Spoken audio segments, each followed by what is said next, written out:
was here, again. Zane said the manuscript of return was the key to escaping. I had to get it before Scratch did.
Alice had turned the bathroom into a dark room.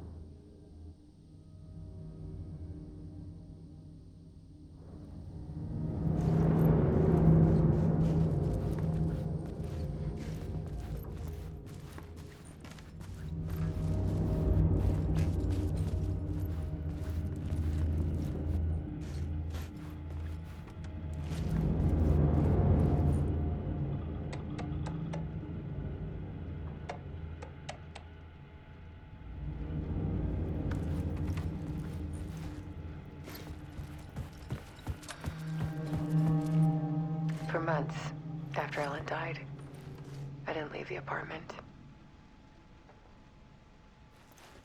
I was flattened by the confusion, the shock, the guilt, fear.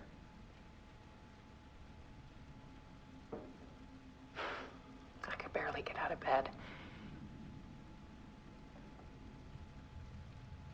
Barry Wheeler started visiting. He even cooked me meals. I couldn't stand the guy when I first met him, but he's a better friend than I gave him credit for. And he still checks in, even after he moved out west.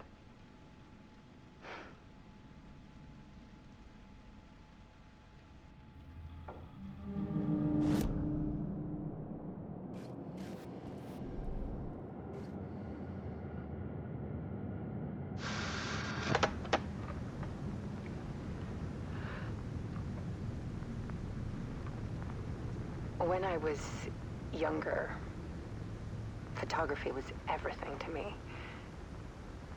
I moved to New York thinking I'd make it as an artist. And then I met Alan. We had a good thing. We were both dedicated by our creative ambitions. The only difference was that Alan's work made money. He brought me work when he could. I took his promo shots, created covers for his books. I'm sure he forced his publisher into it. I was taking photos, just not my photos. And that gnawed at me. Things got complicated sometimes, but that's life, right? We loved each other.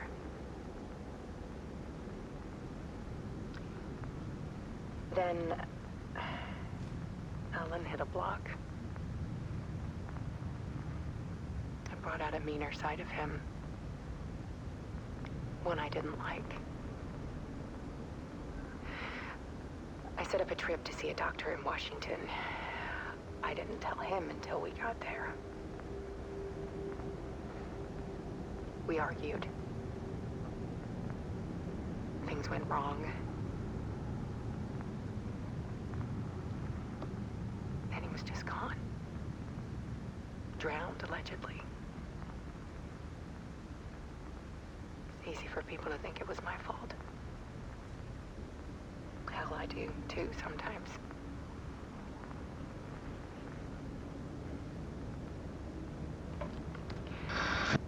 About 6 years ago, I started hearing noises in the night. Typewriter keys clacking. Voices. Alan was back. Haunting me.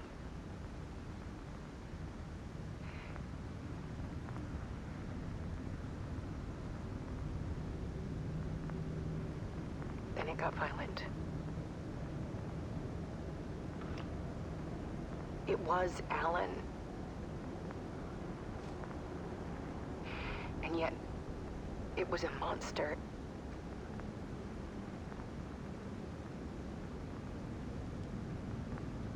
He always did have anger in him.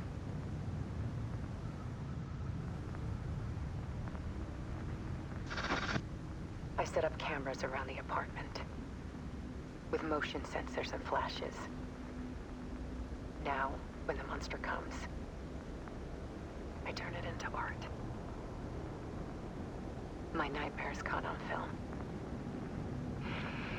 And this is the focus of my new exhibition.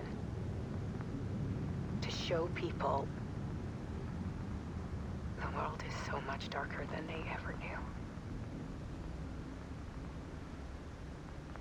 I'm calling this exhibit The Dark Place.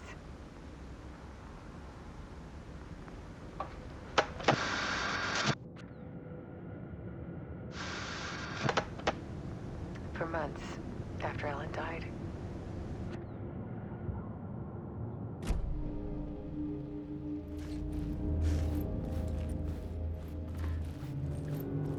Alice's work had consumed the apartment. Her whole life.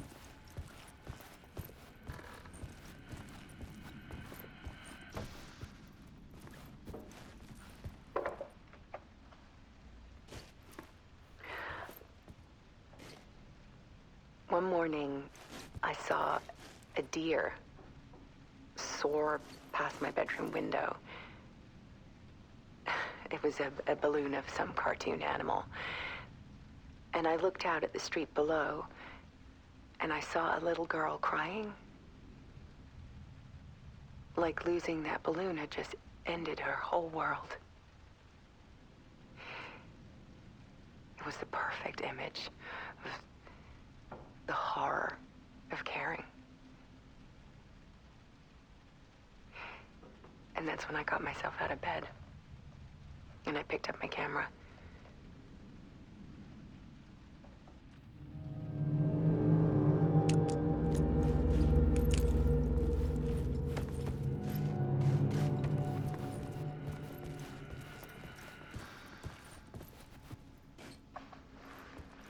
There was something in the dark. Something I needed to see, to show. The more shadows I photographed and filmed, the more I felt like I was on the verge of a breakthrough. I submerged myself in it. I only went out at night. My search became obsessive, but I still had no idea what I was looking for.